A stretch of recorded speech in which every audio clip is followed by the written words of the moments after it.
Class को represent कर रहे हैं, या 6 लाख रुपए पर एनम कमाने वाले की जो एग्जिस्टिंग आपने वो टैक्स देता था वो 1000 है, अब आपने उससे टैक्स जो मांगा है वो 10,000 है और आपने उसको इंक्रीज दी है 9,000 की।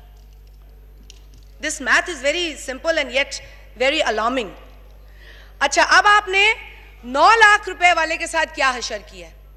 आप वो 75,000 कमाता है महीने का, उसके साथ आपने जो एग्जिस्टिंग उसका टैक्स था वो 2,000 था जो दे रहा था वो, अब जो टैक्स उसके ऊपर इंपोज किया गया है वो होगा 40,000 और उसकी इंक्रीज है 38,000।